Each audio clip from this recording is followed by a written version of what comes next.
Buongiorno, ben ritrovati con Focus TG. Apriamo con una testimonianza importante, un uomo che è stato intervistato da Omar Costantini a Udine e che ha assistito a una scena terrificante del killer del capotreno di Bologna, che in un supermercato di Udine alla Conad aveva seminato il panico. Questo probabilmente prima ovviamente dell'arresto e forse ancora prima dell'omicidio del giovane che è stato assassinato con una coltellata da questo straniero alla stazione di Bologna. Sentiamola, Omar Costantini. Ci troviamo in compagnia di Alfredo Vasto, che è il responsabile del punto Conad di via Vittorio Veneto qui a Udine. Poche settimane fa praticamente lei ha avuto, tra parentesi, l'occasione di vedere questa persona.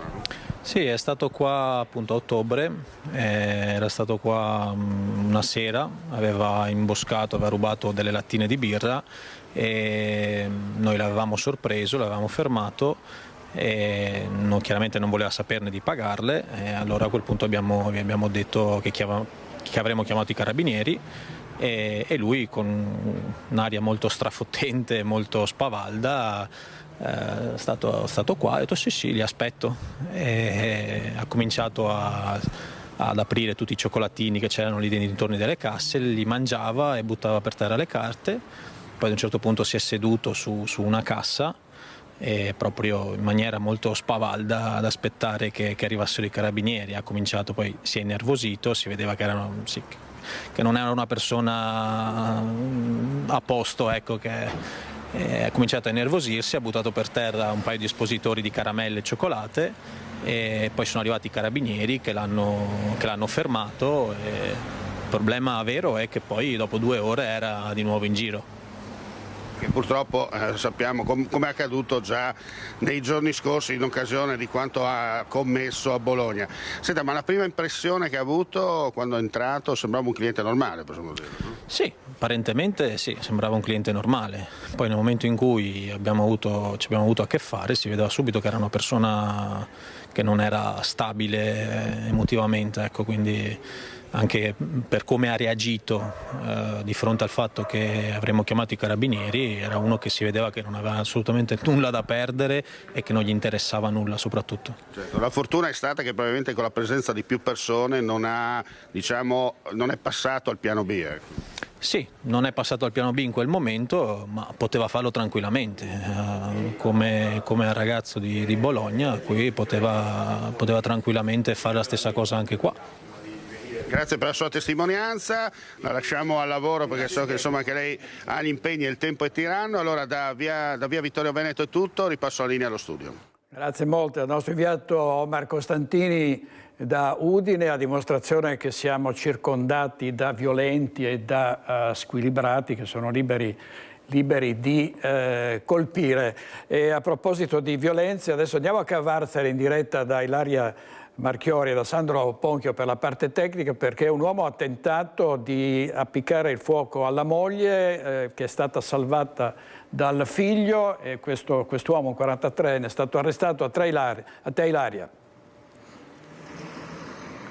Sì, buongiorno direttore, buongiorno ai nostri telespettatori. Siamo qui con l'assessore alla sicurezza del comune di Cavarzere, Marco Grandi, ma prima di dargli la parola vi racconto in breve che cosa è accaduto. Il 1° gennaio un uomo di origine marocchina di 43 anni, dopo al termine di una litigata con la moglie, ha cosparso sia lei, i suoi vestiti, sia il pavimento con del liquido infiammabile e voleva darle fuoco. Fortunatamente il figlio minorenne che stava assistendo alla scena è riuscito a portargli via di nascosto l'accendino, evitando così di appiccare il fuoco e di arrivare ad un epilogo ben più tragico di quello che poi invece è stato, perché sono arrivati i carabinieri, hanno arrestato l'uomo e l'hanno portato nella casa circondariale di Venezia. Non è la prima volta che succedevano episodi di questo tipo in quella casa. Al termine di varie varie liti, l'uomo spesso dava in escandescenze, quindi si può dire che questo è uno dei casi in cui la donna invece è stata salvata e non è stata uccisa per mano del suo compagno. Allora qui l'assessore alla sicurezza del comune di Cavarzere, questa volta possiamo dire che è andata bene. Sì, grazie, abbiamo seguito naturalmente con estrema apprensione questo ignobile gesto. Come ricordavate, fortunatamente non ha esitato nella situazione peggiore. È sempre un trauma per la nostra piccola comunità che qualche anno fa, lo ricordiamo, ha vissuto purtroppo allora in maniera tragica il femminicidio di Mayra Beccarello, e quindi siamo particolarmente sensibili come amministrazione e proprio da quel caso abbiamo aumentato le nostre capacità e potenzialità di monitorare queste situazioni, dando assistenza il più possibile alle donne che si trovino in condizioni di fragilità o comunque esposte a dei rischi. Abbiamo sostenuto lo sportello antiviolenza, abbiamo dedicato e stiamo dedicando tutte le iniziative di promozione, di cultura e di sostegno per dare appunto voce alle donne che sono in difficoltà, per cercare di far emergere questi casi potenzialmente tragici. Ripeto, questa volta fortunatamente non è stata così, però ecco, la nostra attenzione come amministratori è molto elevata, dato anche il recente passato che ha sconvolto la nostra Cavarzere. Ecco, in merito a questa vicenda voi avete anche intenzione eventualmente di costituirvi parte civile se ce ne fosse bisogno? Sì, parlavo stamattina col sindaco, sicuramente l'intenzione nostra è di costituirci in sede legale parte civile per dare appunto sostegno alla vittima che ha subito questa violenza. Ecco, avete dunque sentito, io ringrazio l'assessore alla sicurezza Marco Grandi, qui da Cavarzere è tutto, restituisco la linea allo studio. Grazie molte Ilaria Marchiori e Sandro Ponchio. Andiamo avanti con episodi di cronaca nera, violenza bella e buona, quella di una banda di ladri che ha devastato la casa di persone che sono state costrette a trascorrere la notte in albergo, hanno svaligiato l'abitazione, hanno scassinato le porte. Sentiamo le parole della padrona di casa, una commerciante di Spresiano, le lacrime quando racconta del senso di insicurezza. Quello che mi spaventa, che mi fa proprio paura, è questo senso di insicurezza, no? Perché comunque ormai mi rendo conto, insomma, che non serve niente, per cui non lo so. Hanno dovuto trascorrere la notte in albergo Roberta Dalla Libera, titolare di un negozio di abbigliamento a Bisnadello, e la sua famiglia. Al rientro nella loro abitazione in via Piave a Spresiano hanno trovato la casa svaligiata e 2 porte scassinate, quella al piano terra sul retro e quella della scala che conduce alla cucina, infissi che non si riusciva a chiudere. Impossibile dormire in casa dove al proprio posto non è rimasto praticamente niente. Devo dire che io ho avuto la sensazione che loro fossero dentro, perché ci siamo fermati un attimo sulla strada per decidere cosa fare, cosa prendere dall'auto, eccetera. E quando io sono entrata davanti alla porta questa d'ingresso, loro avevano messo 2 sedie della cucina a tenere la porta bloccata, per cui ho fatto fatica a entrare, dopodiché ho visto questa aperta e siccome hanno trafugato dei borsoni, delle borse di un certo tipo, insomma, eccetera, credo che abbiano buttato fuori dalla finestra questa roba, o comunque sono usciti da dietro e poi non so dove. Non abbiamo trovato, abbiamo visto un po' di movimenti, di tracce, di attrezzi, hanno preso dei pezzi di legno, ma la mannaia non era nostra, era loro, insomma. E la seconda invece era quella che tenevamo sulla legna per tagliare la legna, quindi ne hanno usufruito di entrambe. I ladri si sono dunque fatti largo con un'accetta che avevano con sé e una mannaia presa dalla legnaia. Non è il primo furto, racconta Roberta, ma questa volta il bilancio è pesantissimo.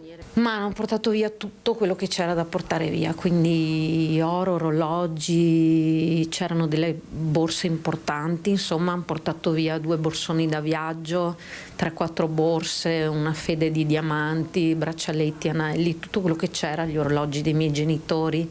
Già sono stati 2 anni fa, insomma, però 2 anni fa avevano avuto meno fortuna. Questa volta invece. In passato era stato manomesso anche il cancello, circostanza che era stata fatta presente ai carabinieri. E adesso è successa questa cosa, insomma. Quindi mi preoccupo anche perché io ho una sorella, insomma, fragile. Non c'era a casa nessuno? Per fortuna non c'era a casa nessuno, siamo solo rientrati tutti insieme, quindi anche lei insomma ha visto, è molto preoccupata. Sull'episodio indagano i militari della stazione di Spresiano. L'accetta è stata posta sotto sequestro per ulteriori accertamenti e al vaglio ci sono le telecamere di sorveglianza delle abitazioni vicine. Servizio di Lina Paronetto, lo diciamo da mesi, sono bande che continuano ad assaltare il nostro territorio, sono migliaia le persone che sono state derubate, spesso di tutto, spesso che si sono ritrovate faccia a faccia con i malviventi. Sentivo prima a Sveglia Veneti con Mirella Tuzzato, c'era il sindaco di Rocca Pietore che diceva qui è ora di finirla, serve l'esercito, Vediamo un altro fatto nel veneziano, ladri in patronato, rubate 90 calze della Befana e i premi della lotteria, la colletta salva la festa, abbiamo raccolto di nuovo tutto. E adesso a Treviso, in centro, proprio nel cuore di Treviso, dove c'è un notissimo locale, la Gigia, un ladro è entrato, ha portato via il salvadanaio, è stato ripreso dalle telecamere di videosorveglianza. In diretta Lina Paronetto, a te Lina. Buongiorno direttore, buongiorno ai nostri telespettatori. Sì, siamo qui e la ringrazio davvero per la disponibilità con la titolare Tosca Busato, che ha pubblicato nei suoi canali social il video ripreso dalle telecamere di videosorveglianza del locale interne di questo soggetto che qualche giorno fa ha aperto la porta, si è guardato intorno per vedere se c'era qualcuno, Tosca, e poi con una forbice in mano ha staccato la cordicella che teneva il maialino delle mance fermo al banco e se ne è uscito con il salvadanaio delle mance. Un gesto basso, meschino, senza dubbio, che lei ha voluto denunciare anche per dire fate attenzione a questo personaggio. Esatto, l'ho pubblicato più che altro per i miei vicini e colleghi, perché riconoscendolo dal volto possono appunto prendere dei provvedimenti se lo vedranno. È entrato il 30 sera alle 20:30, il locale era chiuso ma noi eravamo ancora dentro a fare le pulizie ed è entrato appunto già con la forbicina in mano perché il giorno prima ci aveva provato ma io ero lì dietro il banco e quindi non è riuscito a prendere niente e quindi ci stava tenendo d'occhio già da un po' di giorni. Esatto, perché quando è entrato il giorno prima era una sorta di sopralluogo probabilmente, o no? Probabilmente, ma sicuramente conosceva già l'osteria della Gigia, il fatto che sia un'osteria piccolina, sapeva già dove erano le cose, ha fatto il primo tentativo, io ero lì e il giorno dopo ci ha riprovato, io mi ero assentata veramente un minuto, quindi questo personaggio ha avuto anche una gran fortuna, devo dire, e niente, non è tanto per il salvadanaio in sé o per quello che c'era dentro, ma è più per mettere in allarme tutti quelli che stanno qui vicino, insomma. Esatto, perché allora raccontiamo, direttore, da settimane purtroppo di spaccate, di furti che lasciano anche molti danni dietro di sé nei negozi, nei bar, anche nei saloni di parrucchiera della città. In questo caso, come diceva Tosca, certo non ci sarà un gran valore, ma è il gesto, così come è avvenuto per le offerte all'Advar nei due bar di Viale Luzzati e di Santa Maria del Rovere, che amareggia in qualche modo. E poi soprattutto Tosca il sentirsi in balia di questi personaggi, ce ne sono altri, ci diceva. Sì, sicuramente a me è andata anche, nel male è andata bene perché ha tagliato una cordicina piccolina, ha preso un piccolo salvadanaio ed è andato via senza creare ulteriore scalpore e danni. Ad alcuni miei colleghi è andata molto peggio, vetrate rotte, casse rubate, cose molto più importanti, quindi sì, a me è andata anche bene, però bisogna smetterla, bisogna cercare di dare uno stop a questi personaggi che pur con telecamere e venendo poi riconosciuti girano per la città tranquillamente, senza paura, senza nessun pensiero e bisogna iniziare ad agire, a fare qualcosa, perché oggi è una forbicina, domani magari entra con qualcosa di più pericoloso e quindi è giunto il momento di fare qualcosa. Esatto, di avere una reazione di fronte a quello che è successo. Lei ha sporto denuncia, naturalmente si è interrogata su cosa avrebbe fatto se l'avesse visto in azione con le forbici in mano davanti al banco. Mamma, non lo so, però ho molto nervoso, non ero sola, quindi mi sarei sicuramente fatta aiutare. Non lo so, non sarebbe andata a finire molto bene, perché queste cose proprio mi irritano tantissimo. Poi però se fai qualcosa vai di mezzo tu, quindi bisogna stare attenti anche lì non lo so, è andata così. Esatto, forse è andata anche meglio così, forse è andata anche meglio così, certo che è una constatazione questa sconfortante. Sì. Anche perché so che chi ha reagito e si è fatto giustizia da solo è andato in mezzo a dei casini, quindi sì, forse tanto vale lasciar perdere, è un po' demoralizzante come cosa, quindi per questo chiedo l'intervento delle forze dell'ordine perché agiscano loro e ci difendano loro da questi personaggi che girano per la città. Esatto, e che non si sa mai poi se ci sia un'escalation dei loro comportamenti, perché la cronaca ci dice che insomma bisogna stare un po' in allerta su questo. Grazie a Tosca Busato, direttore. Noi con Nicoletta Rizzetto qui da Vicolo Barberia, da davanti all'osteria La Gigia, restituiamo la linea allo studio. Grazie Lina Paronetto e Nicoletta Rizzetto. Sempre con la cronaca nera, è stato arrestato per stalking contro la sua ex nei giorni precedenti, aveva aggredito anche dei sanitari che lo avevano soccorso per un malore. L'operazione della polizia a Padova con quest'uomo fermato sotto l'abitazione dell'ex fidanzata. Il servizio dell'arresto stalker, che è quello che da Trieste, una notizia da Trieste di Gianluca Paladin. Ce l'abbiamo?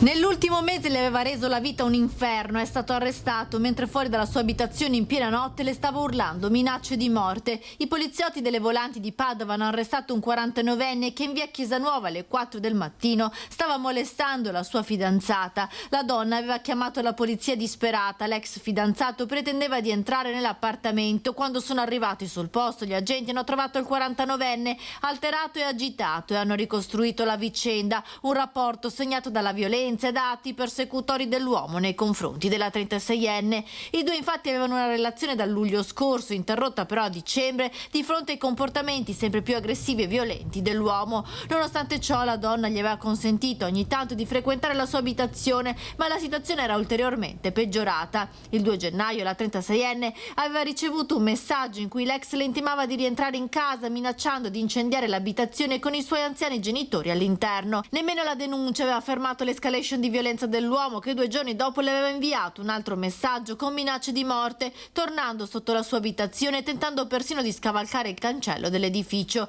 Il 49enne è stato così portato in questura, aveva precedenti per furto, lesioni personali, resistenza pubblico ufficiale ed evasione. Il 30 dicembre era stato anche denunciato per lesioni aggravate ai danni del personale del 118 che l'aveva soccorso per un malore all'interno dell'ambulanza. Il 49enne è stato arrestato e trasferito nel carcere Due Palazzi. Servizio di Valentina Visentin, qui eravamo a Padova, adesso andiamo a Trieste, per la precisione a Monfalcone, dove c'è stato un drammatico fatto di sangue. Un 76enne ha cercato di uccidere la compagna con un coltello, poi si è autoinferto dei colpi ed è morto in ospedale. La donna di 63 anni è salva e fuori pericolo. Ha tentato di uccidere a coltellate la compagna, poi si è autoinferto dei colpi ed è morto poco dopo in ospedale. È il terribile fatto di sangue andato in scena in un'abitazione di Monfalcone questa notte. Sulle indagini condotte dalla squadra mobile della questura di Gorizia vige il massimo riservo, ma secondo quanto appreso un uomo di 76 anni, forse in preda a una crisi, si sarebbe improvvisamente scagliato contro la compagna 63enne con in mano un coltello da cucina. Diversi i fendenti che hanno raggiunto la malcapitata pugnalata all'addome. L'aggressore, convinto di aver ucciso la donna, ha poi rivolto la lama verso se stesso. Nel frattempo erano stati allertati i soccorsi, sul posto sono intervenute ambulanza e polizia di Stato. I due conviventi sono stati portati d'urgenza all'ospedale triestino di Cattinara. I medici hanno fatto di tutto per salvare la vita al 76enne, ma le ferite riportate erano troppo gravi. L'uomo è deceduto poco dopo il ricovero. La 63enne invece si è salvata. Stando a quanto appreso, non sarebbe in pericolo di vita. Servizio di Gianluca Paladin della nostra redazione di Trieste. Adesso torniamo in Veneto a Cittadella, andiamo in diretta da Valentina Visentini e da Federico Cibotto, il nostro operatore. Un altro colpo messo a segno dai ladri che hanno utilizzato un'auto come ariete. A te Valentina. Sì, buongiorno direttore. Ad agire pare un ladro solitario nella notte che ha preso di mira con un'auto, un furgone, il negozio di biciclette Brain Cycles che vedete alle nostre spalle, sfondando completamente la saracinesca, e addirittura prima di entrare il ladro ha lavorato per alcuni minuti spostando questi pesanti blocchi di pietra che sta inquadrando il collega Federico Cibotto in questo momento. Quindi dopo aver spostato i blocchi ha usato il furgone gettandolo a tutta velocità contro la saracinesca. E qui con me c'è Paolo, il proprietario del negozio Brain Cycles, che purtroppo adesso, questa mattina dal rientro dalle ferie di Natale, sta facendo la dura conta non solo dei danni ma anche delle bici rubate. Sì, è stato un duro colpo e speriamo di recuperare in fretta e di dare un buon servizio ai nostri clienti da subito.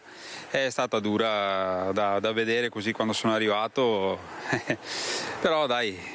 Quante biciclette vi hanno portato e poi purtroppo anche tante danneggiate? Sì, quelle danneggiate sono circa 15-20 bici quasi recuperabili e poi abbiamo 15 bici rubate, il valore è davvero importante. Quindi tra danni e biciclette quanta è la stima purtroppo di questa spaccata? Diciamo che siamo attorno ai 100.000.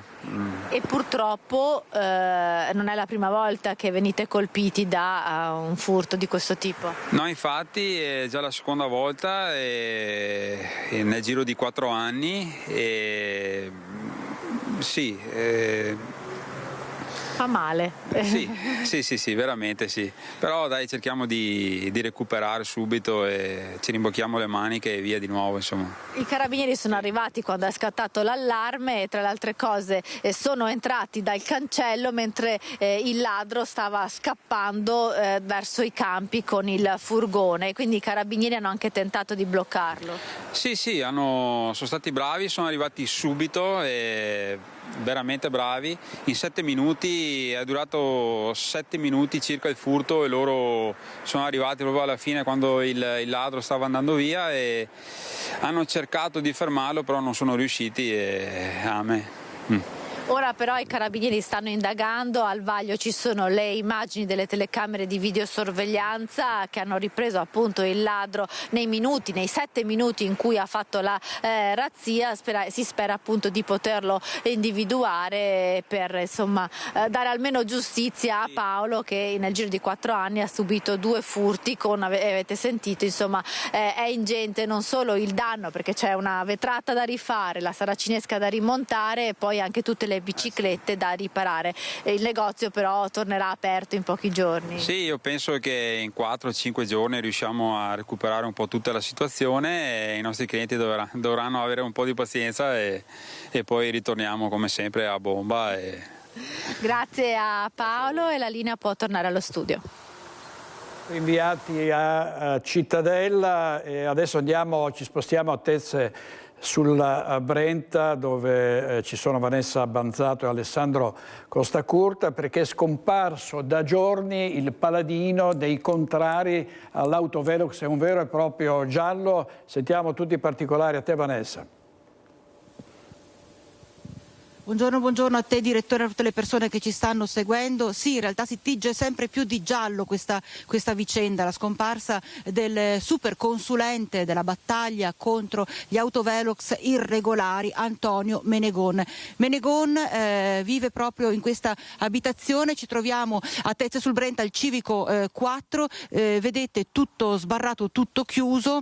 L'ultima persona ad avere un contatto con Menegon è stata ancora il 1° gennaio Antonio Tognoni, che è il referente del Centro Consumatori Italia Veneto, e aveva bisogno proprio di una consulenza da Menegon, che è un perito tra l'altro che si occupa di diverse tematiche soprattutto legate alla sicurezza stradale, ha contatti, sempre avuto contatti con anche i vari comuni, l'Unione Consumatori e il Centro Consumatori, soprattutto per portare avanti pratiche legate proprio alla tutela di chi si trova a percorrere le strade, insomma la tutela dei consumatori, delle persone, della gente. Ha portato avanti una battaglia contro i velox irregolari in tutta Italia, in realtà ha avuto contatti molto stretti anche con delle località nel sud Italia. C'è chi pensa che proprio questa sua attività, che l'ha portato a sbaragliare diverse irregolarità nel campo dei rilevatori di velocità proprio nel sud Italia, possa essere tra le cause della scomparsa, anche se ancora tutto al vaglio degli inquirenti. Si diceva era stato proprio Antonio Tognoni dei consumatori a dare l'allarme, a chiamare i carabinieri. I carabinieri a loro volta avevano avvertito l'unica sorella di Menegon, che vive a Bassano, che si era subito recata proprio nell'abitazione del fratello, non trovando alcuna traccia. Tracce sono state trovate in realtà nell'attività, nella galleria d'arte che gestiva a Rosà, in via Garibaldi, all'interno del suo ufficio. Pensate, lo ricordiamo ancora, sono state trovate le chiavi di casa, le chiavi della macchina, 2 veicoli di sua proprietà sono stati trovati all'esterno. La cosa che lascia un po' davvero, che solleva parecchie questioni, parecchi interrogativi, è il fatto che sulla sua scrivania ci fosse anche il telefono cellulare, ci fosse il computer acceso e ci fosse anche una giacca dello stesso Menegon. Interrogativi che sono ancora totalmente aperti, a cui ancora non si riesce a dare una risposta, ma chiederei alla regia di lanciare l'intervista che abbiamo raccolto telefonicamente proprio con l'ultima persona che ha sentito Menegon, Antonio Tognoni. Io ho provato a contattare Menegon, però dopo numerosissime telefonate, tentativi di chiamare l'ingegnere, sono andati a vuoto, ci siamo un po' preoccupati e io sono andato a casa sua e niente, ho trovato casa sua vuota, tutto sbarrato, e poi mi sono recato sul luogo del suo studio, dove lui ha anche una galleria d'arte, e lì ci siamo resi conto che c'era una macchina parcheggiata, la sua macchina parcheggiata e il suo furgoncino e la porta chiusa.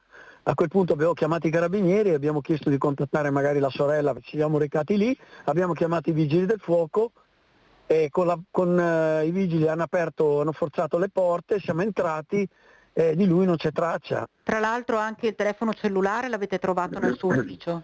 Il telefono cellulare era sul tavolo, infatti i carabinieri hanno esaminato anche quello, stiamo cercando di capire se c'era scritto qualcosa. Diciamo che lui aveva mandato anche un messaggio a un altro ingegnere dicendo che, non so, era stanco, aveva dei problemi, non so.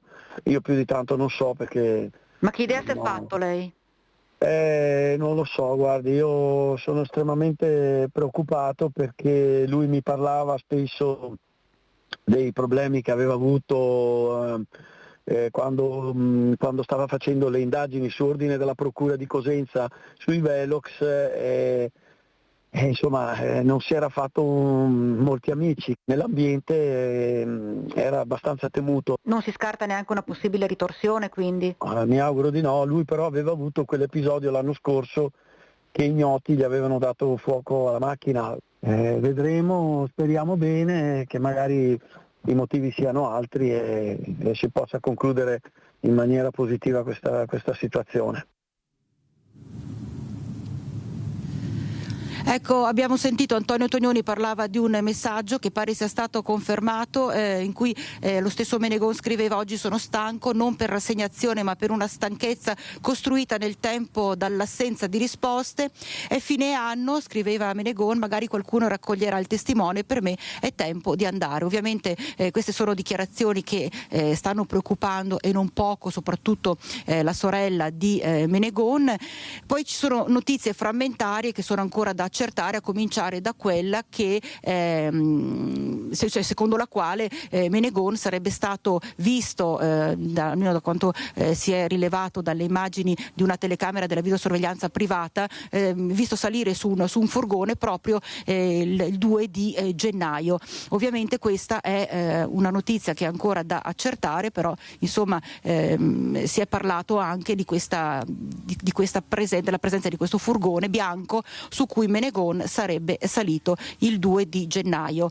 Tanti interrogativi che sono ancora aperti, tante indagini, tutte le piste sono seguite al momento dagli inquirenti che non escludono nulla. Per il momento da Tezze sul Brenta, direttore, tutto, ti ricedo la linea. Grazie Vanessa Manzatto, Alessandro Costacurta per la parte tecnica. Ancora episodi di violenza, in questo caso un uomo che ha preso a pugni il padre ed è stato allontanato da casa, tutto questo per un litigio, ed è stato disposto per lui il braccialetto elettronico. I carabinieri lo hanno fermato mentre stava picchiando il padre 79enne. A dare l'allarme l'anziana mamma, che ha permesso così di allontanare da casa il figlio violento 33enne. L'intervento dei carabinieri di Padova venerdì pomeriggio in un'abitazione della periferia dopo la chiamata ricevuta da una donna disperata che segnalava la lite in corso tra figlio e marito. Nell'appartamento i militari hanno trovato il 79enne con evidenti segni di colluttazione, la maglietta strappata, un occhio tumefato e una ferita sanguinante al fianco. Secondo la ricostruzione l'aggressione sarebbe scaturita da un litigio per futili motivi. Il 33enne avrebbe colpito il padre con un pugno al torace. L'anziano, cadendo, avrebbe urtato violentemente contro lo spigolo del tavolo della cucina. Non era la prima volta però che i due anziani erano vittime dei soprusi e dei comportamenti aggressivi del figlio. Non avevano però mai denunciato per timore. Il 79enne è stato trasportato in ambulanza all'ospedale di Padova. I carabinieri hanno applicato nei confronti del 33enne l'allontanamento d'urgenza dalla casa familiare. Il giudice ha convalidato il provvedimento disponendo anche il divieto di avvicinamento e il braccialetto elettronico. È stata chiesta l'archiviazione per i due macchinisti alla guida del treno che nell'ottobre del 2024 investì e uccise a Padova la piccola Olesia.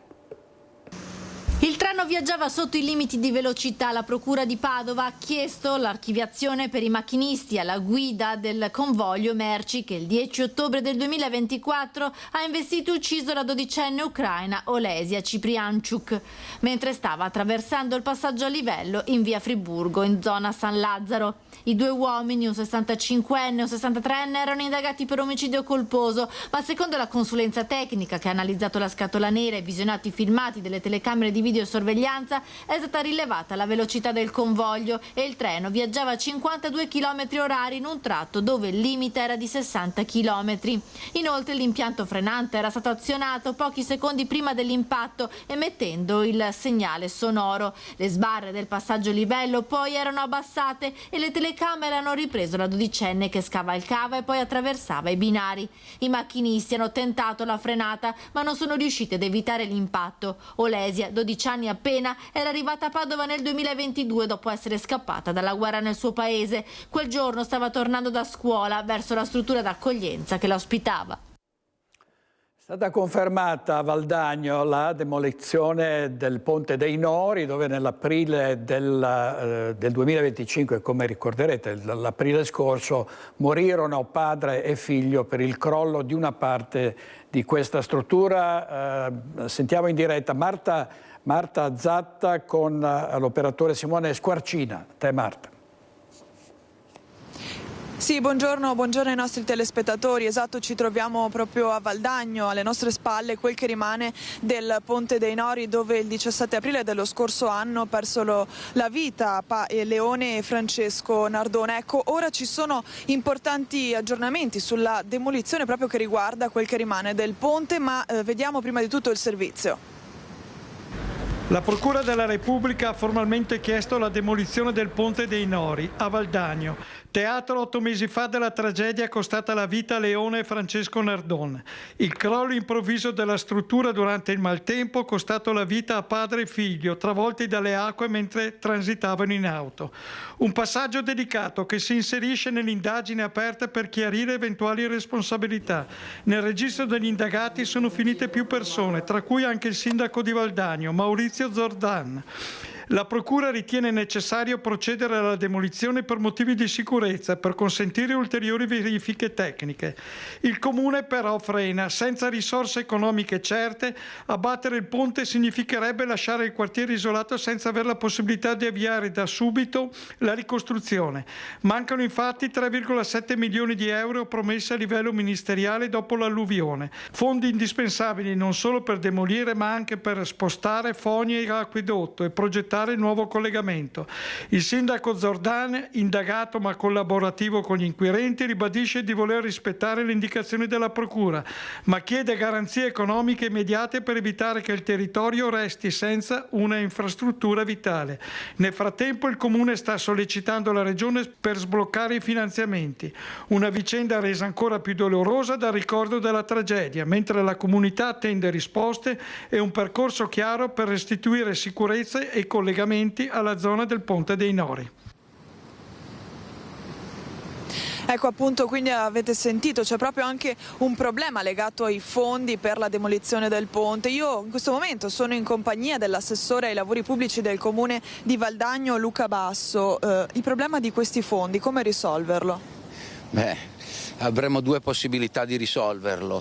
Diciamo che se almeno una parte dei fondi che sono stati già messi a disposizione del commissario regionale per l'emergenza ci venissero erogati in tempi brevi, potremmo fare fronte almeno parzialmente alle spese necessarie per la demolizione completa del ponte, mentre altrimenti non possiamo che ricorrere a un finanziamento, perché il Comune ormai ha esaurito tutti i fondi propri, perché i costi per la messa in sicurezza dell'intero territorio oltre che del ponte sono stati notevolissimi e abbiamo ormai raschiato il fondo del barile, quindi è anche un'occasione per chiedere alle autorità che velocizzino i tempi, perché veramente abbiamo bisogno.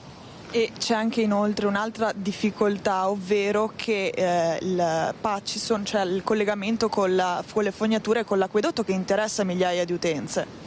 Sì, questo è un problema molto grosso, perché non possiamo procedere alla demolizione del ponte in quanto le pile attualmente in essere sostengono anche il collettore fognario, e il collettore fognario è il collettore dell'intera comunità della valle, che da qui va fino a Requaro, per cui sarà necessario prima che Viacqua, in questo caso, che è l'ente proprietario, intervenga in concerto ovviamente con il Comune e si trovi una soluzione per sostenere sia il collettore fognario sia anche una parte di acquedotto che serve migliaia di famiglie della zona. Ma secondo lei si dovesse fare una previsione anche sulle tempistiche, anche se immagino sia difficile? Guardi, io ritengo che intanto dobbiamo reperire i fondi e capire, e questo ci vorrà un mesetto. Poi dobbiamo coordinarci con Viacqua e capire anche come agire e progettare assieme l'intervento. Quando avremo messo in sicurezza il collettore e la rete idrica, a quel punto lì potremmo contemporaneamente ovviamente faremo anche noi un progetto per l'abbattimento e la rimozione, e poi dovremo anche metterlo in gara, perché l'importo sicuramente supererà 150.000 euro, quindi ci saranno i tempi della gara e successivo affidamento dei lavori, e quindi io penso che meno di 8-10 mesi non si riesca, pur correndo al massimo. Insomma, i tempi amministrativi sono questi. Ecco, quindi noi ovviamente seguiremo la vicenda. Io ringrazio l'assessore ai lavori pubblici del Comune di Valdagno e per il momento è tutto, ti restituisco la linea. Grazie a Marta Zatta. Simone Squarcina da Valdagno. Vediamo la terribile fine di Fabrizio Braghetto, il trasportatore che è la prima vittima del sul lavoro nel nuovo anno. Vediamo.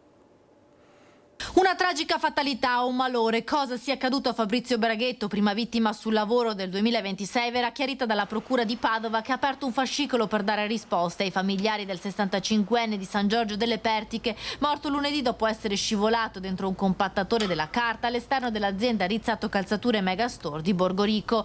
La Procura vuole anche chiarire se ci siano anche delle responsabilità per la morte del trasportatore e nelle prossime ore dovrebbe affidare anche delle consulenze in attesa di conferire l'incarico per l'autopsia sul corpo del 65enne. L'ipotesi su cui indaga la Procura potrebbe essere quella di omicidio colposo. I familiari hanno appreso dai social dell'infortunio mortale e lunedì pomeriggio sono corsi in via dell'Industria a Borgorico. Nessuno dell'azienda li aveva avvisati. Fabrizio Braghetto era andato in pensione ma era tornato a lavorare saltuariamente per la Rizzato con le mansioni di trasportatore. Cosa sia accaduto lunedì è al vaglio dello Spisal e dei carabinieri. A dare l'allarme sono stati i colleghi di Braghetto che hanno visto il suo camion vicino al compattatore della carta. Il 65enne era scivolato all'interno, le ferite e i traumi sono stati letali.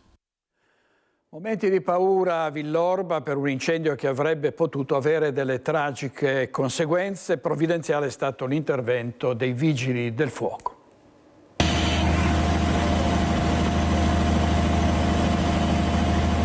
Non fiamme di festa, come in quei momenti si stavano ammirando in tutta la Marca per i Panevin, ma fiamme di paura, fiamme incontrollate, quelle che hanno rischiato di distruggere un'abitazione di Villorba in via Centa, se non fosse stato per il provvidenziale intervento dei vigili del fuoco intervenuti dopo l'allarme scattato in zona. 10 operatori, 3 squadre con autobotte e autoscala, lavoro per oltre 3 ore per evitare che il rogo scoppiato nel sottotetto si propagasse a tutto l'edificio. Con loro i carabinieri e il SUEM per soccorrere la famiglia di 4 persone uscita tra le urla dalla casa. Un 70enne è stato portato in ospedale per una lieve intossicazione.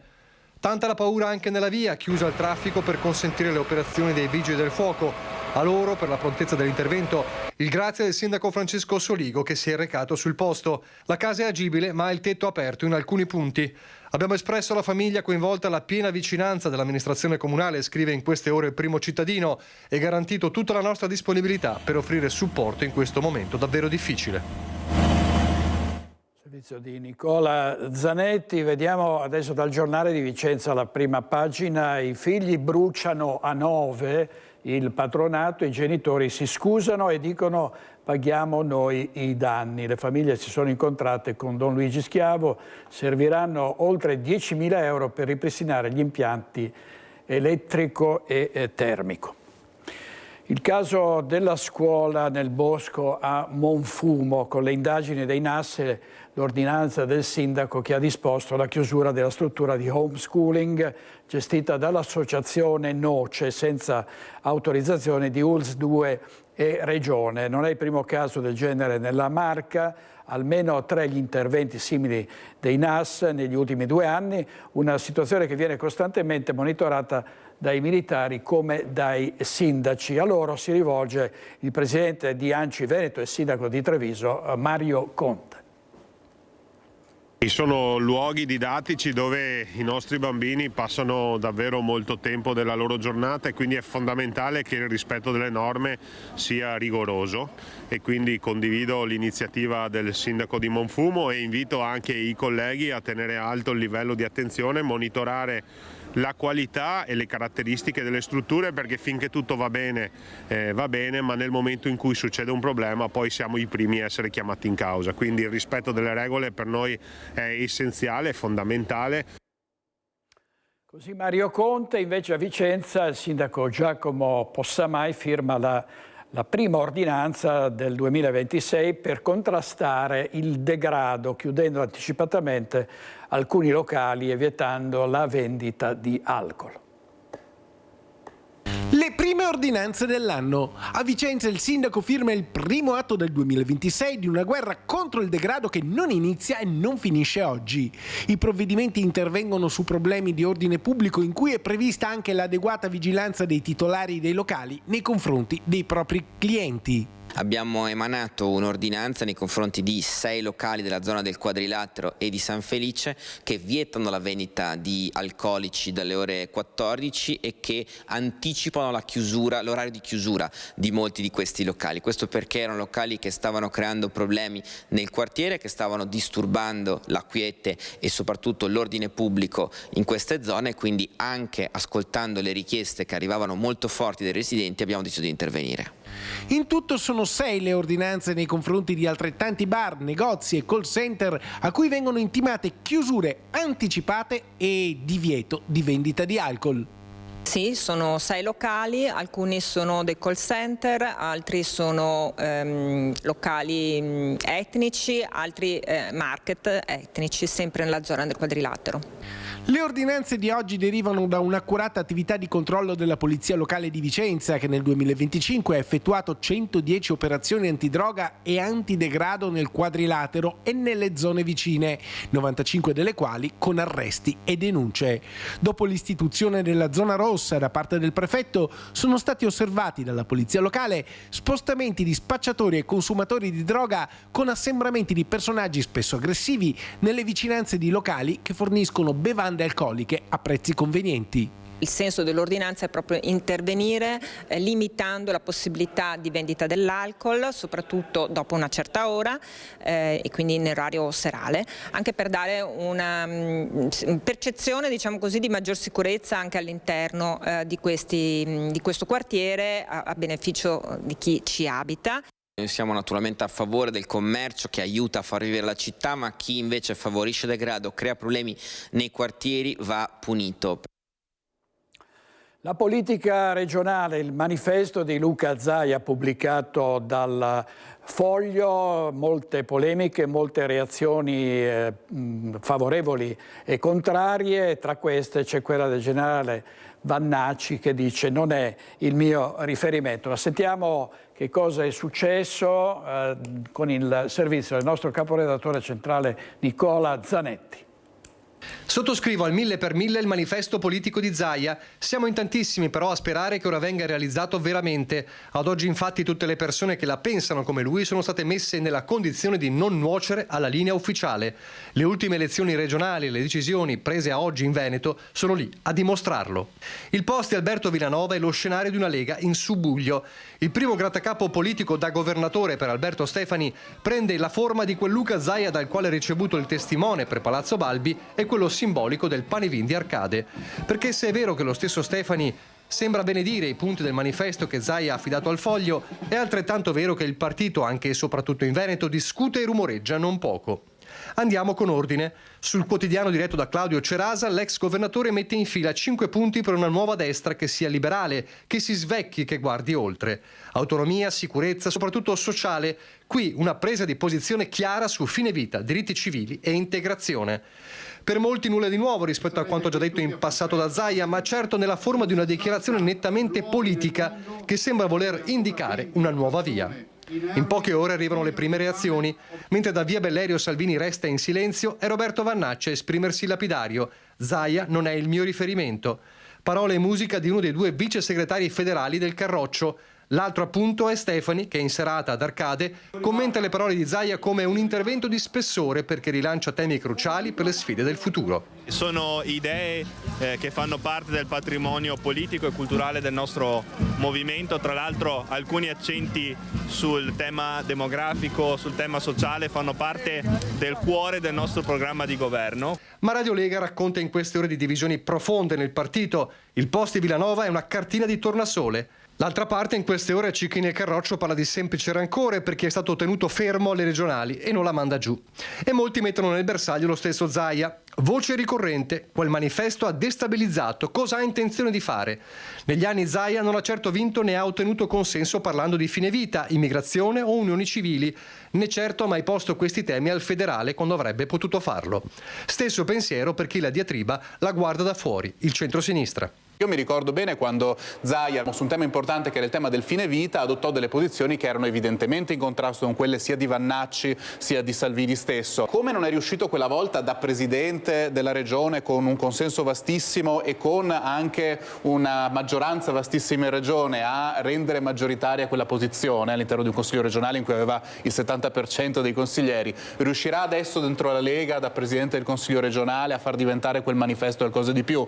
Lui ci scommette, non so se ci scommetta per una candidatura a una leadership nazionale, credo più che altro ci scommetta per marcare una posizione e dire ci sono anch'io, ci sono anche le mie idee. Un sasso nello stagno per far vedere che esiste, dice ancora più lapidario qualche leghista in queste ore. Che ci siano però anime molto diverse lo dimostra un esponente di primo piano come Mario Conte. Ben venga il manifesto di Luca Zaia, sono riflessioni che partono dal confronto con i cittadini e che possono soltanto portare un contributo positivo al nostro movimento.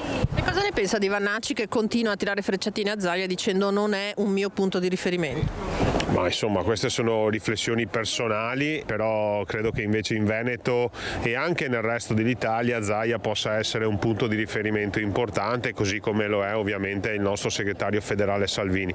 Non credo che a questo dibattito servano le frecciatine. Insomma uno Zaia che sembra fare l'occhiolino a chi lo vorrebbe a capo di una nuova formazione del cuore settentrionale. Uno Stefani che resta vicino a Salvini ma ha dimostrato di guardare lui pure fuori dagli steccati degli schieramenti. E un Salvini al quale molti chiedono una parola chiara e definitiva sulla linea del partito, che non può essere contemporaneamente da una parte e dall'altra. Un bel rompicapo d'inizio 2026 per il Carroccio. Quando ci sarà da scegliere, o se mai ci sarà da scegliere, tra una linea Salvini e una linea Zaia, a quel punto non so chi avrà il coraggio di schierarsi lì dentro. Così il servizio di Nicola Zanetti, sono arrivate reazioni favorevoli dagli industriali e dalle associazioni di categoria che lamentano da anni il fatto che il Veneto sia un gigante economico ma un nano politico e vedono in questo manifesto di Zaia il tentativo di incensare i meriti di questa regione e di darle ulteriore importanza, l'adeguata importanza politica. Un caso politico ha una polemica più che un caso a Treviso, la distribuzione di calze con i dolci dell'Epifania a bambini ricoverati al reparto di pediatria dell'ospedale Cafoncello. È avvenuta ieri utilizzando una calza tricolore da parte di esponenti locali di Fratelli d'Italia, tra cui il capogruppo in Consiglio regionale Claudio Borgia. Questo intervento ha suscitato le proteste di rappresentanti del Partito Democratico, secondo i quali gli ospedali dovrebbero rimanere ambienti estranei alla propaganda politica. Per Marco Zabai, consigliere comunale Dem di Treviso, portare un pensiero ai bambini ricoverati è una cosa umanamente comprensibile, ma qui stiamo parlando di un'iniziativa di partito, dice Zabai, con simboli e format riconoscibili. Non riesco a capire, conclude, come la direzione sanitaria ed ospedaliera possano aver autorizzato un'iniziativa del genere. Andiamo a Trieste per un'altra polemica, auguri Befana, con la foto della leader Dem Eli Schlein che regge la scopa. L'ultimo post pubblicato sui social dal sindaco Roberto Di Piazza. Il Partito Democratico sostiene che il body shaming che incarna la destra. Sentiamo.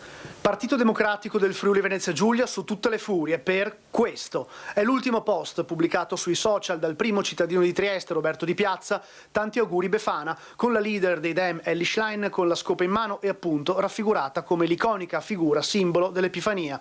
E il commento dai vertici del partito regionale non si è fatto attendere. Non è satira né spirito goliardico, solo mancanza di rispetto, si legge nel comunicato firmato da Caterina Conti, segretaria regionale del PD, che così prosegue. Un gesto sessista, indegno di chi ricopre un incarico pubblico, che usa il body shaming come arma politica. Purtroppo, conclude la nota, non è l'ennesimo scivolone di un Di Piazza alla fine della sua parabola politica, ma è la cultura prevalente della destra che ci governa a tutti i livelli. Appreso del comunicato del Partito Democratico, il sindaco di Trieste, raggiunto telefonicamente dalla nostra emittente, ha risposto così. Innanzitutto in 25 anni questi mi hanno detto di tutto. C'è un post che gira mio che mi bacio a un uomo, non ho fatto sicuramente i miei, ma quello che mi fa specie poi, ogni volta che guardo la televisione, quello che questi riescono a dire alla Presidente del Consiglio, la Meloni, riescono a dire delle cose orrende e dopo si arrabbiano perché io metto una foto ma dai, sveglia, giù dalle brande.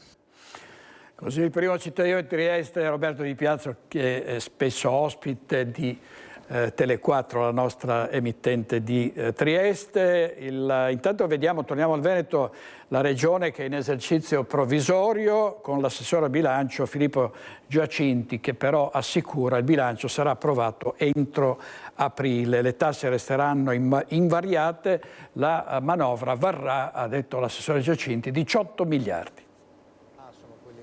Il Veneto resta per ora in esercizio provvisorio, ma l'assessore regionale al bilancio Filippo Giacinti rassicura: sarà approvato entro aprile e non ci saranno aumenti di tasse. L'esercizio provvisorio consente di spendere solo in dodicesimi e non è l'assetto ideale per amministrare una regione come il Veneto. Per questo l'obiettivo è di portare in giunta verso il 20 gennaio le direttive che permettano l'approvazione dei primi 3 disegni di legge entro aprile. La manovra complessiva vale 18 miliardi. L'assessore conferma che l'addizionale IRPEF e IRAP resteranno invariate, almeno finché non sarà chiaro l'impatto del federalismo fiscale. Priorità, dice, sostenere famiglie, imprese e sanità, tenendo i conti in ordine. Resta però il peso del bond da 300 milioni acceso per la superstrada pedemontana veneta, una zavorra che incide sui conti regionali.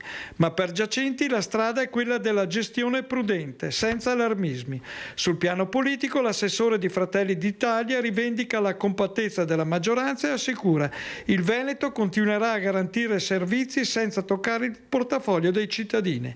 Chiude Giacinti: lavorare in dodicesimi non è l'ideale, ma stiamo recuperando risorse seguendo le direttive del governo. La priorità è approvare il bilancio e dare certezze ai veneti. Servizio di Ivano Tolettini. Andiamo al caso di Alberto Trentini. La sua famiglia spera in una svolta positiva dopo il sequestro del dittatore Maduro e della moglie, che sono stati portati con un'operazione militare a New York, dove Maduro è sotto processo. Ovviamente la famiglia spera in una svolta e confida in una politica, nella diplomazia, che non possono creare problemi con errori, e quindi questa è la posizione della famiglia. E intanto Yosmaria Barreto, dissidente venezuelana da anni residente a Venezia, ha avuto contatti telefonici con i detenuti nel carcere di Rodeo, dove si trova anche Trentini. Sentiamo. Mentre anche il presidente della Conferenza Episcopale Italiana, Cardinale Matteo Maria Zuppi, arcivescovo di Bologna, ha voluto telefonare ad Armanda Corusso, mamma di Alberto Trentini, per esprimere da vicino solidarietà, affetto e vicinanza, ma anche l'impegno concreto e naturalmente la preghiera dei vescovi italiani per cercare di arrivare al più presto alla liberazione del cooperatore veneziano. Nostra intervista a Yosmaria Barreto, dissidente venezuelana da anni fuggita a Venezia, impegnata in prima linea a difendere i diritti del popolo venezuelano. Anche in queste ore lei ha avuto contatti con prigionieri politici rinchiusi nello stesso carcere di Trentini. Mi hanno detto che Trentini era molto magro, deperito, ma vivo. Questo e loro, quando è successo l'estrazione di Maduro, non hanno avuto il tempo neanche di andare nelle carceri. E il pericolo è adesso. Quindi Trentini, però, dalle informazioni che abbiamo, non ha avuto torture. Si chiamano torture bianche, come quella che ha avuto il francese quando è uscito. Cioè loro le lasciano la luce accesa tutto il giorno, gli danno poco cibo, le dicono, come tanti americani prima di uscire, le dicono adesso uscirai, ma hanno paura di uscire perché forse li possono ammazzare. Sono torture psicologiche. Ai detenuti si cerca di far arrivare aiuti sotto banco. Però ho provato a chiedere ai trentini e mi hanno detto non riusciamo a fare passare neanche una medicina, neanche mangiare, perché loro sono messi da parte. Tutti i prigionieri stranieri sono ancora per loro più valiosi dei nostri, perché i nostri li hanno ammazzato 1000 volte, cioè li fanno fuori subito. Invece loro sono una pedina che hanno un valore più alto. Secondo lei quindi i trentini verrà liberato? Se, perché adesso io oggi ho avuto l'informazione che tutti i paramilitari gli stanno consegnando armi lunghe e corto alcance e ho visto i video anche, perché Diosdado si sta preparando per il popolo venezuelano fuori, sta festeggiando per la prima cattura che abbiamo avuto dopo anni. Intervista di Lorenzo Maier. E l'Epifania in Duomo a Treviso, alla Messa dei Popoli celebrata dal Vescovo Tomasi, i rappresentanti di nazioni che vivono in guerra e nel timore della guerra dall'Ucraina al Venezuela. Sono figlia di veneti, nata in Venezuela, molto orgogliosa di essere nata in Venezuela. Speriamo ci sia una vera pace. È preoccupata? Siamo molto preoccupati tutti. La bandiera, il nome del suo paese sul cappello, insieme alla penna che richiama quella da alpino del nonno Emilio, istriano, morto in guerra. L'intervento americano in Venezuela e la crisi politica che ne è seguita irrompono alla Messa dei Popoli in Duomo, celebrata dal vescovo Monsignor Michele Tomasi davanti ai rappresentanti delle comunità straniere della diocesi. Col cuore siamo tutti là, tante difficoltà di tutti i tipi, manca luce, manca acqua, manca da mangiare, è un momento delicato, molto delicato. Nell'omelia il richiamo del vescovo a scegliere la via della pace come fecero 2000 anni fa i magi.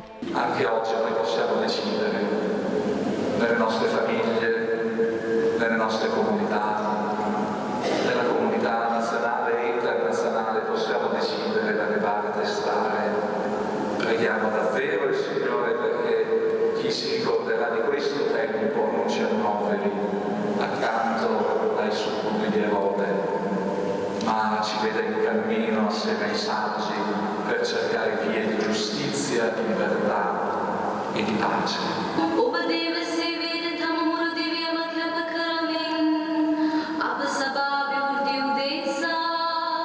Sud America, Africa, Asia e la martoriata Ucraina. Aspettiamo tanto più presto per aver quella pace, con tutto cuore stiamo anche pregando oggi e tanto per quel pace. Cosa ne pensa anche di quello che succede in Venezuela? Cose spiacevoli, veramente, mi dispiace da tutto cuore perché non dovrebbe succedere quelle cose, però purtroppo è successo. Le tensioni sono sempre più forti e sembra che esista solo il linguaggio della brutalità e della forza bruta, appunto. No, il linguaggio che dobbiamo imparare è quello della festa insieme, dell'ascoltarci, del fare spazio gli uni agli altri e di costruire anche qui da noi con queste popolazioni ponti e luoghi di pace. Così il vescovo di Treviso, Monsignor Tomasi. Adesso facciamo un salto a Venezia perché è fuori uso il contatore di Campo San Bortolo che storicamente conta il numero dei residenti a Venezia, che è in continuo calo. Allora Venezia.com chiede che venga ripristinato e chiede anche motivo del fatto che il Comune continua a non dare aggiornamenti sul numero di coloro che vivono in città. È da fine ottobre che il sito dell'anagrafe del Comune di Venezia è fermo e quindi noi non siamo in grado di conteggiare gli abitanti e quindi trasferirli fisicamente sul conto abitanti elettronico della farmacia Morelli. Lo storico conta residenti della farmacia di San Bortolo è fuori servizio. Ideato da Venezia.com, il conta residenti, aggiornato coi dati dell'ufficio anagrafe del comune, è diventato con gli anni un'icona del dramma dello spopolamento di Venezia. Quando fu installato, nel marzo del 2008, a Venezia c'erano ancora oltre 60.000 abitanti, calati costantemente e tristemente fino ai poco più di 48.000 delle ultime rilevazioni. Quando nel 2009 Venezia scese sotto i 60.000 residenti, Venezia.com organizzò il famoso funerale di Venezia, chiedendo in modo forte interventi drastici ed urgenti. Nell'agosto del 2022 Venezia è sprofondata anche sotto i 50.000 residenti, il numero più basso della sua storia, certificando la scomparsa di un patrimonio culturale e identitario unico. Non sappiamo i motivi di questo disservizio. Ci siamo accordati tempo fa con il consigliere di Terra e Acqua Gasparinetti, che ha fatto un'interrogazione. Era riuscito a far riattivare il servizio, ma poi dopo qualche giorno non ha più funzionato, e quindi noi chiediamo che venga ripristinato il servizio, perché la gente vuole sapere quanti abitanti ci sono a Venezia ogni giorno. Un servizio che noi facciamo da circa una quindicina d'anni. Tra le cause dello spopolamento di Venezia viene occasionalmente tirato in ballo il calo demografico del paese, una lettura che però non regge ai dati dei residenti nei 3 comuni più grossi della regione negli ultimi 25 anni. Conteggiando l'intero comune, entroterra compreso, Venezia ha perso 12.000 residenti, mentre gli altri crescono ancora. A cavallo tra il 2019 e il 2020, Verona è diventata la prima città del Veneto, superando per la prima volta nella storia Venezia. Oggi ha 255.000 abitanti, mentre Padova è cresciuta di quasi 3.500 residenti. La diminuzione degli abitanti e l'esodo dei veneziani è la testimonianza del fallimento della politica degli ultimi 40 anni, di tutte le giunte che si sono succedute al governo della città. Venezia perde gli abitanti quotidianamente, perde servizi, perdendo servizi si perdono gli abitanti, è un gatto che si morde la coda, e nessuno mai è riuscito ad invertire la tendenza. C'è anche un'altra tendenza che non si interrompe da 20 anni a Venezia, quella della crescita dei posti letto turistici. Un altro contatore posizionato in una libreria di Campo Santa Margherita da Ocio, osservatorio civico sulla casa e la residenza, certifica un'apertura a valanga di posti letto per turisti che nel settembre del 2019 hanno superato i residenti e oggi sono abbondantemente sopra i 50.000, 80.000 se si conta l'intero comune. Servizio di Filippo Fois, andiamo in pubblicità e state con noi perché torniamo tra pochissimi minuti.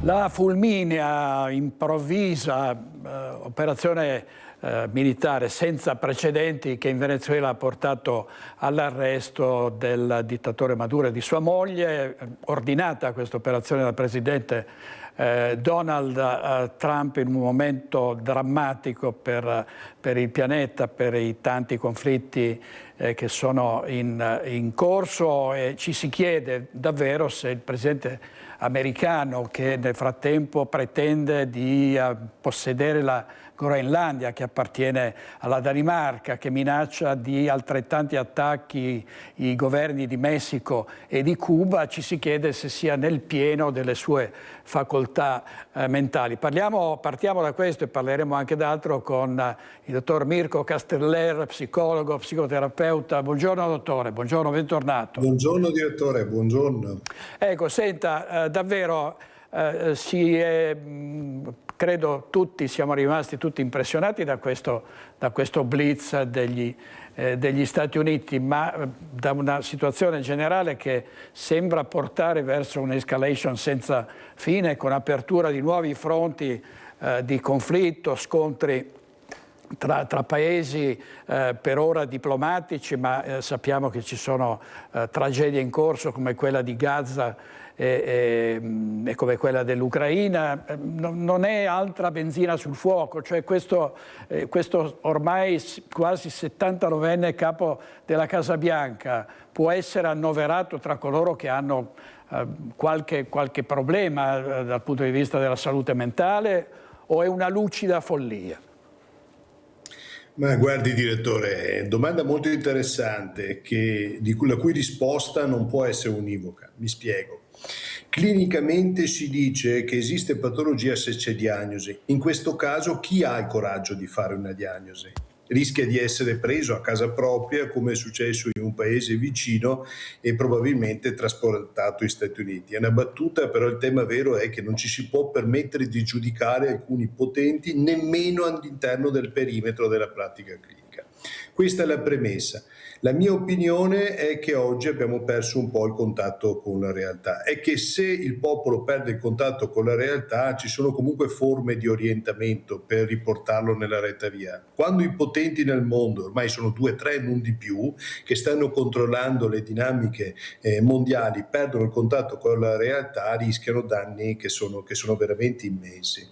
Oggi Trump ha un problema, quindi andando sul piano della politica interna, ha un problema importante, deve rinforzare il nazionalismo, altrimenti sta perdendo il contatto interno alle popolazioni, alle multietnie e quindi in qualche modo il suo consenso. Come lo sta facendo? Come hanno sempre fatto negli anni gli Stati Uniti, ma soprattutto i potenti del mondo, fin dall'antica Roma, cioè conquistando altri, spostando l'attenzione sul nemico. E quindi questo rinforza un'appartenenza alla nazione, agli Stati Uniti, come imperatore di un mondo che sta cambiando. Oggi noi abbiamo 3 grandi imperatori nel mondo.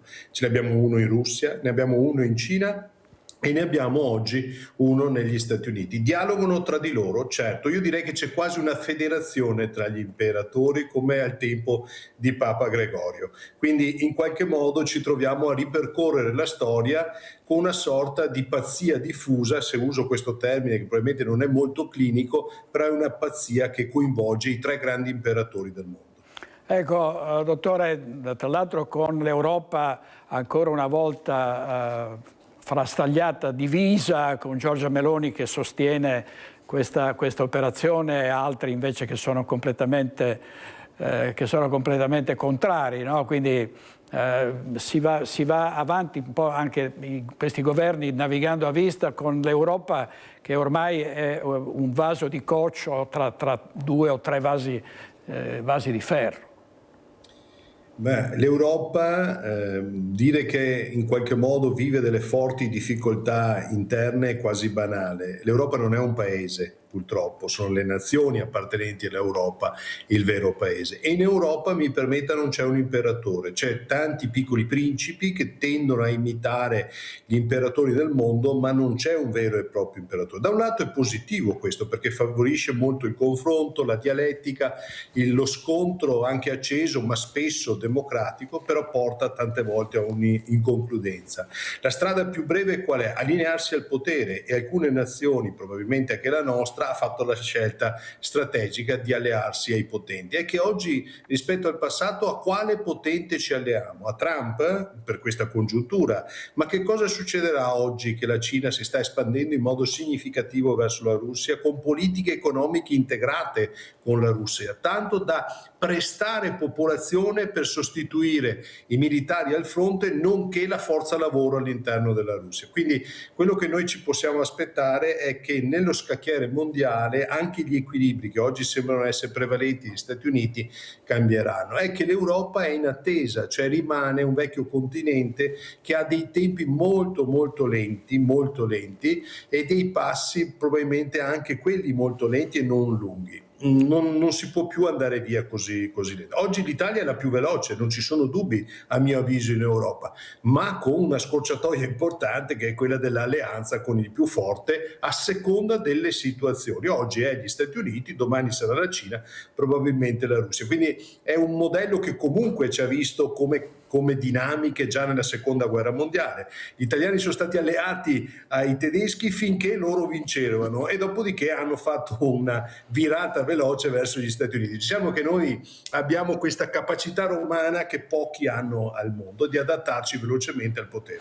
È verissimo, dottor Casteller, speriamo di non trovarci nella condizione descritta da questo titolo. In Groenlandia ci sentiamo offesi, impauriti da Trump. Se ci conquistano gli Stati Uniti, di cosa vivremo? Speriamo di non trovarci noi un giorno nelle grinfie di qualche despota che minaccia di conquistarci. Il mondo è in fiamme, ma le fiamme di cui si è parlato nei giorni scorsi, dottor Casteller, sono quelle del locale di Cran Montanà, che è diventato una trappola mortale per decine di giovani, un centinaio i feriti, si dispera anche di salvarne qualcuno. Si sta facendo di tutto per salvare questi ragazzi gravemente ustionati, però abbiamo visto in alcune immagini un comportamento che volevo che lei analizzasse, e cioè questi ragazzi che, mentre il fuoco stava già divampando, invece di correre a mettersi in salvo, invece si perdono tempo nel riprendere queste fiamme. Ma che cosa può capitare nella mente di un ragazzo che preferisce evidentemente rischiare la vita? Allora, grande rispetto e lutto per il periodo che stiamo vivendo e soprattutto per le vite di quei ragazzi che oggi non sono più tra noi, quindi rispetto a loro e alle famiglie. Per quanto riguarda invece il fenomeno che abbiamo visto, direi proprio un fenomeno cognitivo, mentale, molto da un punto anche interessante, che abbiamo visto nelle immagini, si evidenzia chiaramente che l'apparire, il riprendere l'evento che poi dà dei like e dei consensi nei social risulta quasi più importante di salvarsi la vita. E se mi permette, questa è una deriva che la società oggi ha anche davanti alla malattia. Io ho pazienti che fanno chemioterapia e riprendono le proprie cure quasi a dire siamo dei guerrieri che riusciranno a sopravvivere oltre la realtà. E questo, c'è una dissociazione rispetto alla vita nella realtà. In quel momento non si doveva riprendere, perché tanto comunque non è importante ciò che percepiranno di te una volta che sei defunto.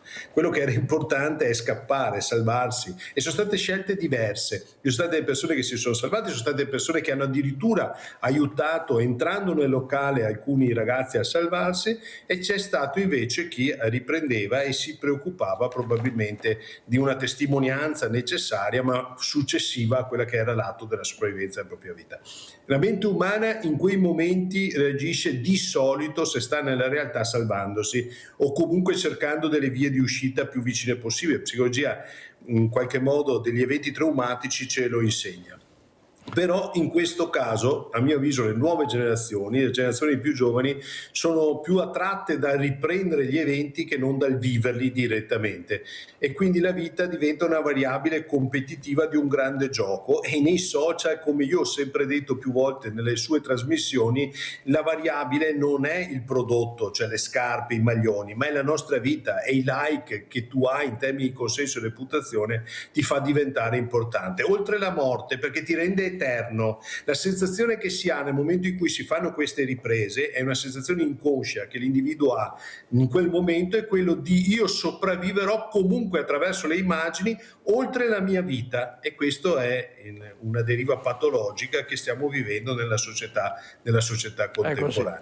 In altri periodi storici, direttore, non avremmo visto quelle riprese, non perché non c'erano gli strumenti, anche solo pre-Covid, però quello che è successo sembra essere un paradosso. È più importante riprendere che vivere. Terrificante, è l'era della follia, della alienazione, aggiungerei anche del protagonismo che può diventare fatale, proprio a cui hanno dato la stura tutti questi social che hanno rovinato tanti ragazzi. Tra l'altro ci sono paesi in cui sono stati già imposti dei limiti molto precisi all'utilizzo dei social. Mi sembra in Australia divieto di utilizzarli sotto i 13 anni o i 16 anni. Guardi, direttore, c'è un fenomeno che a mio avviso dà l'unità di misura di quanto i social e quanto la rete possa cambiare il comportamento umano e plasmare la mente umana. In passato le donne, quando allattavano, i bambini avevano la pressione, cioè muovevano la mano per prendere degli oggetti, oppure la suzione per alimentarsi. Bene, stiamo osservando in patologia neonatale che i bambini muovono il dito come a muovere lo schermo, quindi in sostanza o è un'evoluzione l'evoluzione verso i primati che non si appendono più agli alberi ma devono utilizzare i telefonini, o comunque è un apprendimento di imprinting che vedono dalle proprie madri, che guardano il cellulare, e io le richiamo sempre, perché la mamma quando allatta un bambino non glielo sta alimentando solamente, gli sta dando un affetto, gli sta dando un processo di attaccamento, è fondamentale per la mente umana di un soggetto equilibrato quando cresce. Nel momento in cui tu allatti i bambini, guardi il telefonino, guardi i social, probabilmente il messaggio che tu dai è non stare nella realtà, quello che è importante è ciò che noi vediamo al di là dello schermo, fin dalla tenera età. Quindi ben comprende che la società sta cambiando, si sta smaterializzando, e se mi permette, la vera madre è l'intelligenza, paradossalmente l'intelligenza artificiale diventa una madre perfetta. Perché? Perché non sa allattare, ma sa far vivere questi ragazzi in una realtà parallela. Quindi il rischio è di una sorta di ipotetica sostituzione della realtà fino all'essere umano. Però questi sono scenari che discutiamo a livello accademico, ma che non sono così lontani dalla realtà. È spaventoso, grazie dottor Castellari, grazie molte, davvero molto molto interessante come sempre, grazie, a presto, buon lavoro, e intanto andiamo in pubblicità con Francesco Ceron e Tommaso Migotta, state con noi, grazie.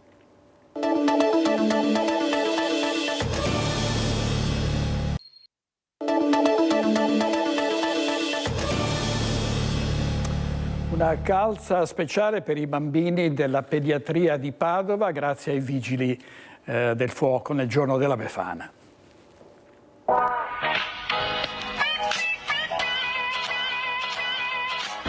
ragazzi, sono qua come tutti gli anni a fare la vacanza qui in pediatria e portare le calzette e tradizioni dei bambini. Ciao!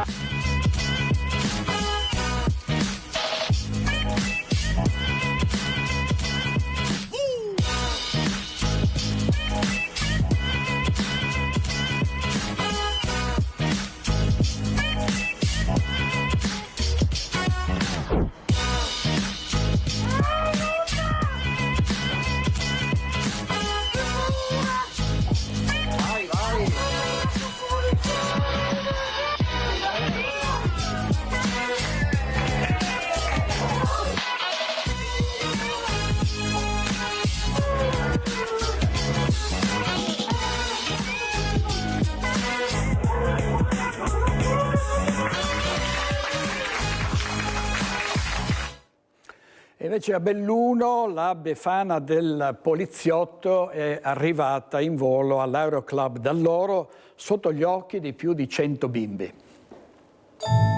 Noi del reparto volo di Venezia della polizia abbiamo avuto l'onore di portare in volo con noi sull'aereo niente meno che la Befana.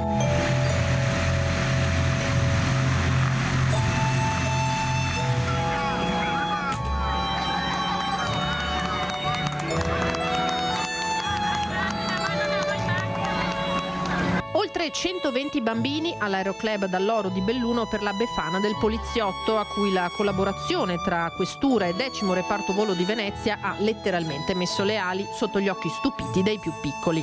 Bambini di tante associazioni e delle case famiglia che avevano avuto la possibilità di festeggiare con lei e di ricevere da lei la tanto agognata calza. La Befana era stanca e quindi non ha più volato con la scopa, ma è stata trasportata da un aereo della polizia. Il messaggio che è passato oggi ai bimbi è della vicinanza anche per loro del nostro motto esserci sempre vicini e vicini alla gente. Ringrazio vivamente la cittadinanza di Belluno che ha accolto l'iniziativa con grande entusiasmo. Iniziativa fortemente voluta proprio dal questore della Rocca, supportato dai comuni di Belluno e Ponte nelle Alpi, dalla Proloco e dalla Misericordia di Longarone, oltre a numerose aziende locali. A impersonare la Befana una poliziotta aiutata da 2 piccoli elfi. Ci è parso veramente importante dare una mano e essere parte attiva nell'organizzazione della giornata, ed è stato bellissimo accogliere così tanti bambini in questo giorno di festa, quindi devo dire esperienza da ripetere che ci ha dato sicuramente tanto a tutti. Servizio di Lina Paronetto, e chiudiamo con la Befana e i bambini a Venezia. Di fronte alla magia si può sognare e ci si deve solo inchinare. Tutti possono tornare in fondo un po' bambini, stupirsi e guardare al futuro con il sorriso e un maggiore ottimismo. Basta un colpo di magia e anche i problemi quotidiani possono trovare una loro soluzione. Per lanciare questo messaggio di ottimismo, l'Associazione Culturale Mostrerido, con il mitico mago Antonino, ha voluto promuovere un pomeriggio di divertimento gratuito per tutti i bambini del territorio e le loro famiglie in piazza Sant'Antonio a Città Giardino, Lido di Venezia, a conclusione delle festività natalizie. Soddisfatti i promotori, come confermano le parole entusiaste dell'avvocato Francesco Mario Delia. Bellissimo, qui di fronte alla chiesa di Sant'Antonio, tanti bambini hanno assistito al programma, alle magie qui del maestro che abbiamo qui accanto a noi, che è sempre ai massimi livelli. Ce la fa una magia? Solamente portato dei foulard, non lo so, vediamo un po' cosa riusciamo a trovare qua dentro. Guarda, abbiamo trovato qualcosina. Olà. Per il nuovo anno un pensiero e un augurio. Mi auguro sempre che terminino tutte le guerre in questo mondo. Qui erano i maghi senza la Befana, vediamo invece la vecchietta con la scopa in Prato della Valle a Padova. Giornata all'insegna della gioia e della vicinanza alla cittadinanza, quella dell'Epifania a Padova, che si è svolta come da tradizione in Prato della Valle. Protagonisti i vigili del fuoco con il loro spettacolo e le coreografie e le animazioni dei trampolieri travestiti da befane. Nonostante il freddo, migliaia di famiglie si sono ritrovate in prato, distribuite ai bambini e alle bambine presenti 4.300 calzette piene di dolciumi. L'evento, organizzato dal Comune di Padova, ha chiuso ufficialmente il programma natalizio cittadino, che ha riscosso grande successo, portando in città nel mese di dicembre migliaia e migliaia di persone. Dopo l'evento in Prato, la Befana dei Vigili del Fuoco si è recata al comando provinciale di via San Fidenzio, dove con il supporto dell'autoscala dei Vigili del Fuoco si è calata dalla copertura dell'edificio, proseguendo così il momento di festa insieme ai più piccoli. Dice Valentina Visentin, gli ospiti di questa sera Focus alle 21:15, Marcello Bano, Patrizio Baroni, Leopoldo Bottero, Erika Ceola, Roberto Marcato, Leonardo Padrin, Rosa Poloni ed Enzo Siviero. È tutto per oggi, grazie a Francesco Cerone e a Tommaso Migot in regia e buona giornata, arrivederci.